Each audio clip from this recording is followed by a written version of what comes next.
Hello there, you're watching World News Program with me, Mariam Zian. To the headlines. Preparations are complete for the most ambitious edition of the Intra-African Trade Fair. And Algeria is hosting the largest edition to date.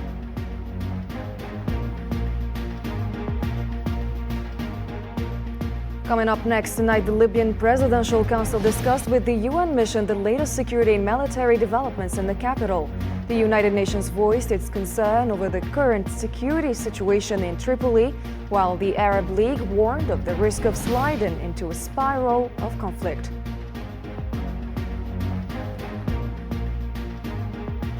Next, martyrs and wounded in heavy Israeli airstrikes on Gaza City. The United Nations warns of mass deaths from starvation amongst Gaza's population, while UNRWA affirms that the famine in Gaza is far greater than the reported figures.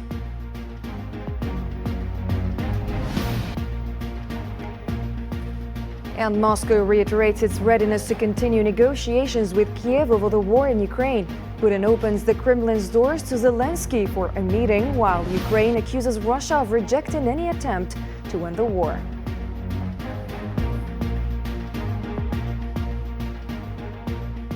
And tonight we start our edition with news on the fourth edition of the Intra-African Trade Fair, but right after a short break.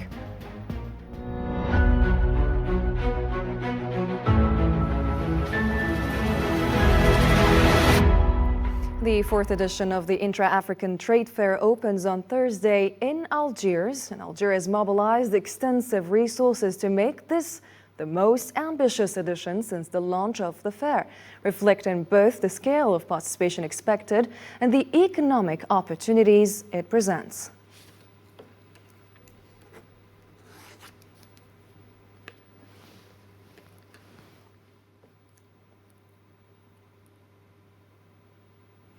And as the Intra-African Trade Fair 2025 approaches, Algeria stands ready to welcome the continent. As the countdown begins, all eyes are on Algeria, which will host the biggest continental event. Nabil Khazini has more details.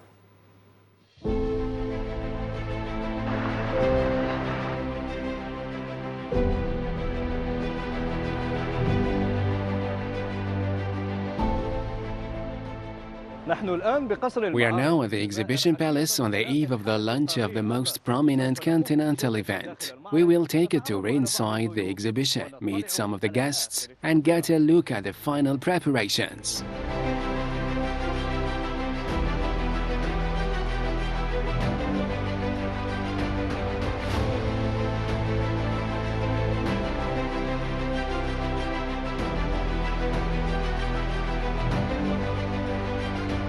Welcome to Algeria. I came to participate in this international African exhibition in the sisterly Algeria. Welcome to IATF.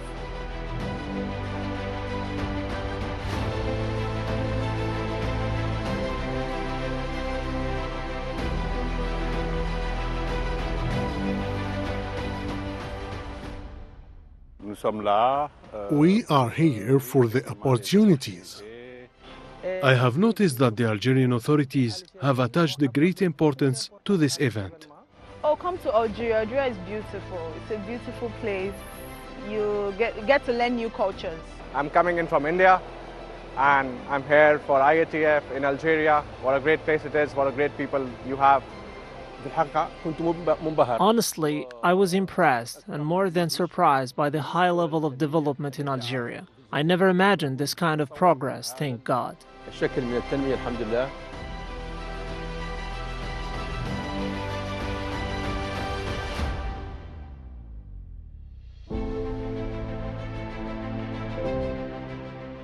Come to Algeria, IATF, Canix 2025. Whoop! Welcome to IATF.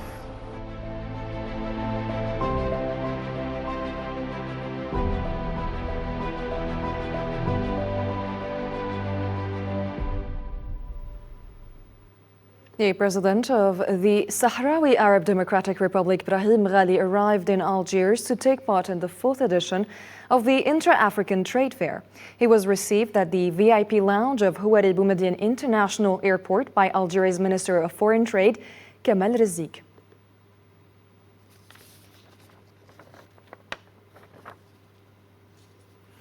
And Mauritanian President Mohamed Ould Cheikh Al Ghazouani arrived this evening in Algiers to participate in the 4th edition of the Intra-African Trade Fair.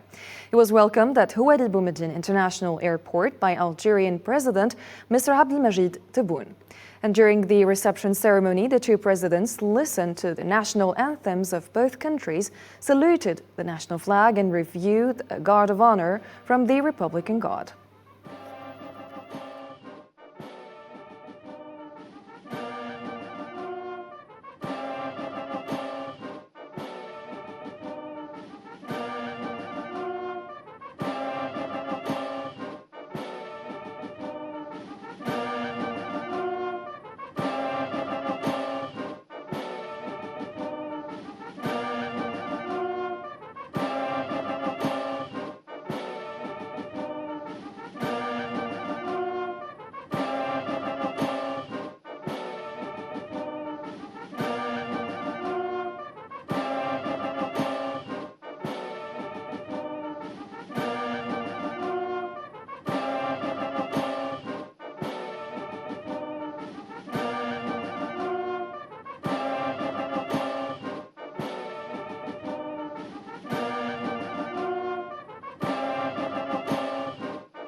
After the reception, President Abdelmajid Tebboune held talks with his Mauritanian counterpart, Mohamed Ould Cheikh Al Ghazouani, according to a statement from the Algerian presidency.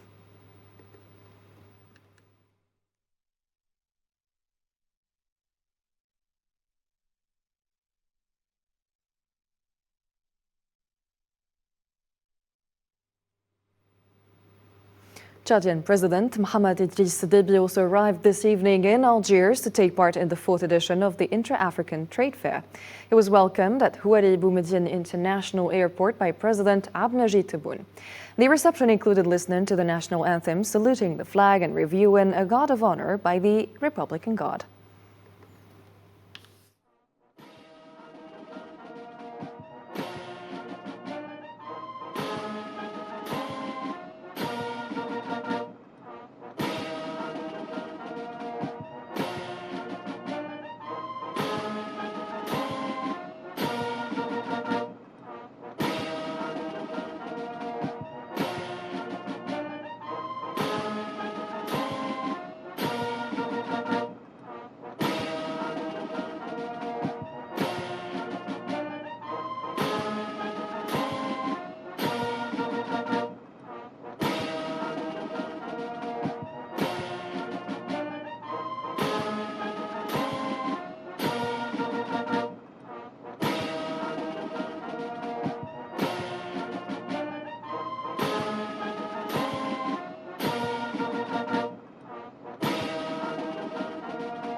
And after the reception, President Tebboune held talks with his Chadian counterpart at the presidential VIP lounge of Houari Boumediene Airport. According to the presidency, the meeting was attended by Foreign Minister Ahmed Attaf and diplomatic advisor Ammar Belhimar.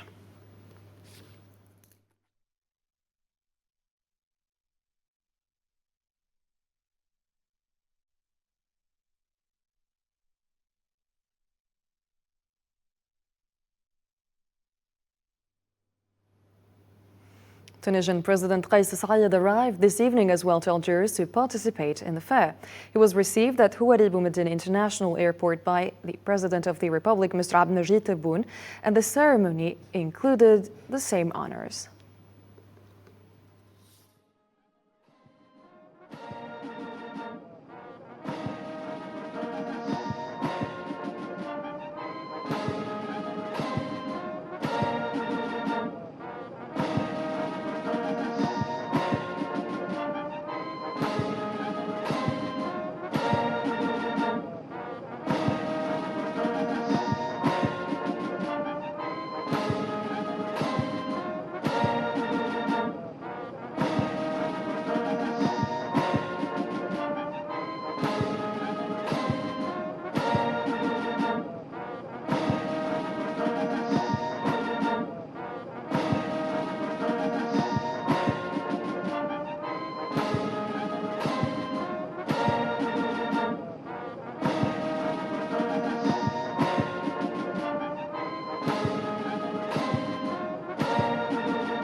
Libya's Presidential Council Chairman Mohammed al-Menfi also arrived this evening in Algiers to participate in the fair. He was welcomed by President Abdelmajid Tebboune with full ceremonial honors.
And after the reception, President Abdelmajid Tebboune held talks with the Libyan Presidential Council Chairman Mohammed al-Menfi.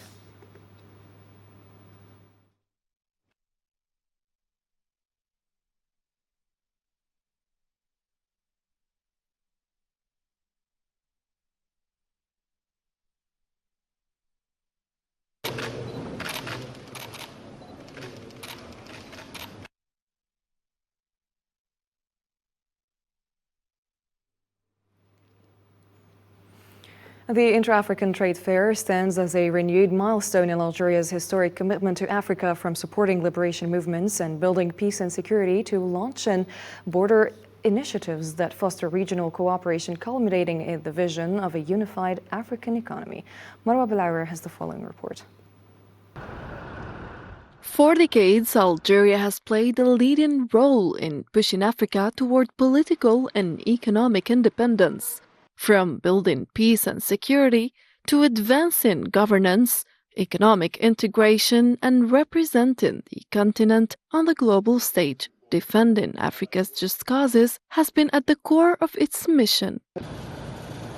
As a founding member of the African Union, Algeria helped shape a vision of an integrated, prosperous, and peaceful Africa led by its citizens and playing a dynamic role on the world stage.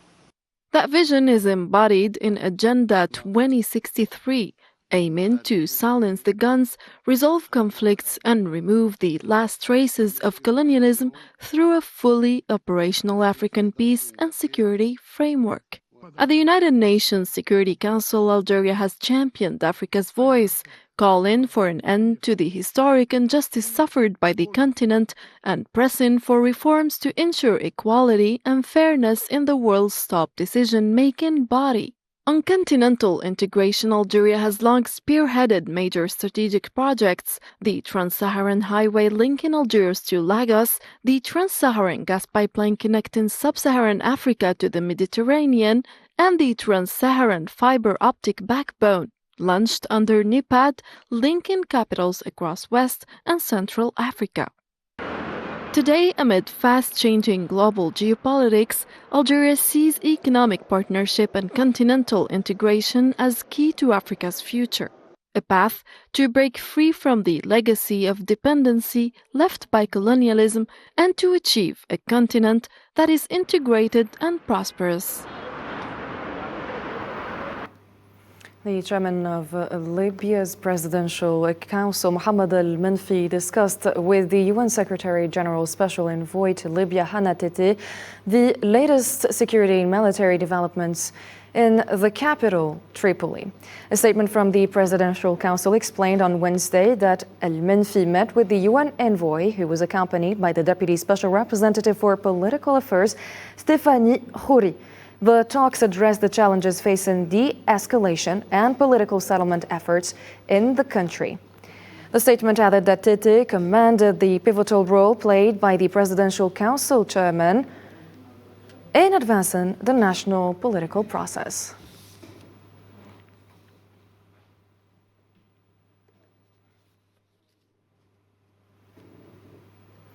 The special representative of the Secretary General of the United Nations, Hannah Tete, expressed the concern of the UN support mission in Libya regarding the current security situation in the capital Tripoli.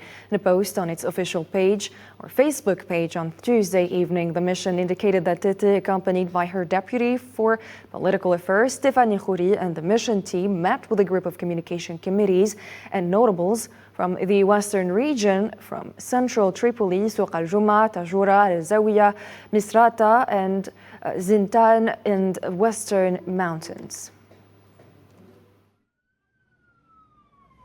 I reiterate our deep concern about the current security situation in Tripoli. I met with dignitaries from Tripoli, Zawiya, Zintan, Rishfana, and other areas of the western region who share our concern about the continuing tension within the city.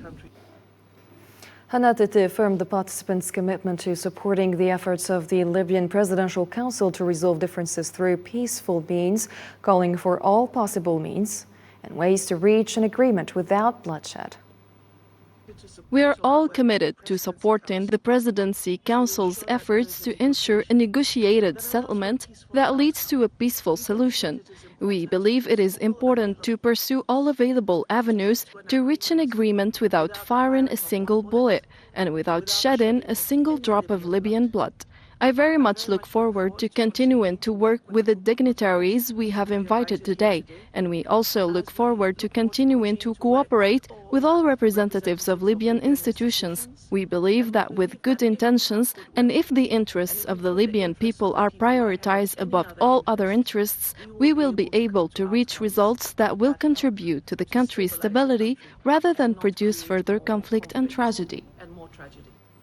And so in Libya, the Arab League warned of the risk of Libya sliding back into conflict with serious repercussions for the country's security and unity. Arab League Secretary General Ahmed Abulghait expressed deep concern over escalating tensions in western Libya, particularly the military buildup near the capital Tripoli. His spokesperson, Jamal Rushdi, said on Tuesday that Abulghait called on all parties to halt escalation and resolve disputes through dialogue, stressing that violence would only deepen divisions. He further urged all sides to engage seriously in negotiations, affirming the Arab League's readiness to continue supporting Libyan-led dialogue in cooperation with regional and international partners. In other news and into news on occupied Palestine, over the past 24 hours, 113 Palestinians were killed and 300 others injured in Israeli attacks. The Palestinian Ministry of Health in Gaza confirmed that the overall death toll from Israeli aggression since October 7, 2023 has risen to 63,746 martyrs and 161,245 wounded.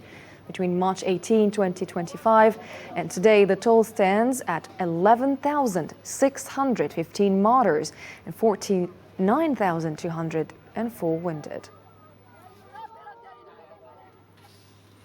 The UN Office of the High Commissioner for Human Rights warned that Gaza's population could die of starvation unless the world acts to stop Israel's starvation policy. The Commission said famine is strangling Gaza and spreading toward Deir al-Balah, stressing that civilians cannot endure much longer. It accused Israel of obstructing aid deliveries and emphasized the urgent need for massive humanitarian assistance to flow in Gaza.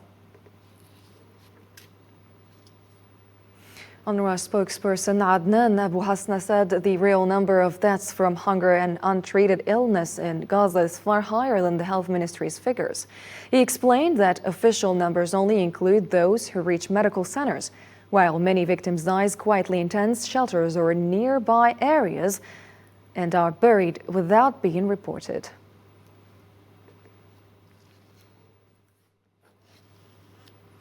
Displacement fears are rising again in Gaza City as families struggle to survive under ongoing military operations of Israel. Hussein Barkan has more details.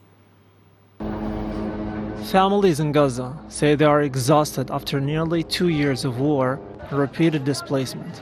On Wednesday, Israeli tanks and soldiers advanced into the Sheikh Radwan area, one of the city's largest and most populated neighborhoods. For many, the fear of losing shelter yet again has become unbearable. We're afraid of displacement, and this time, if I get displaced, as you can see, we have no money whatsoever. The war is very harsh on us. Add to that, scattering us, displacing us, and every time we stay in a place, they get us out of it. These words echo the reality of thousands of residents now forced to live in makeshift shelters or tents, often destroyed as the fighting moved closer. Witnesses say entire encampments have been flattened, leaving families with no safe place to stay.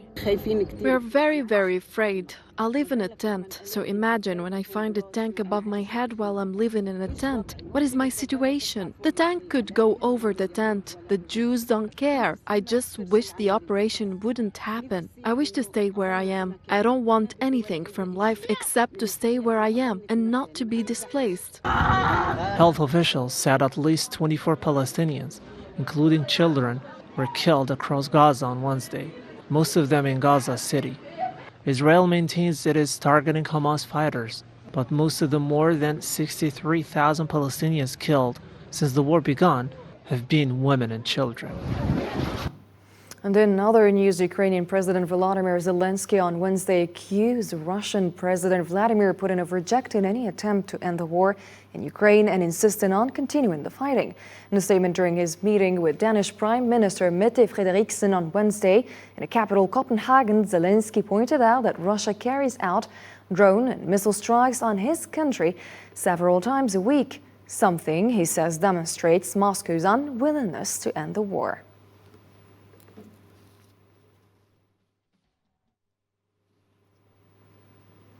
The European Union considered the participation of the presidents of Russia and North Korea alongside Chinese President Xi Jinping in the massive military parade held in Beijing on Wednesday as part of efforts to build a new world order that opposes the West. In a press conference in Brussels, EU Foreign Policy Chief Kaja Kallas said that the leaders of China, Russia, Iran and North Korea represent what she described as an authoritarian alliance that challenges what she called the rules-based global order.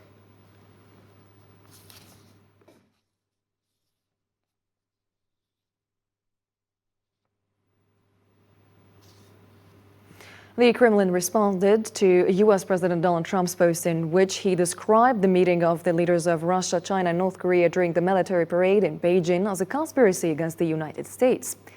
Russian presidential aide Yuri Ushakov said that the leaders of Russia, China, and North Korea have no intention or idea of plotting any kind of conspiracy during their participation in the official celebrations in China.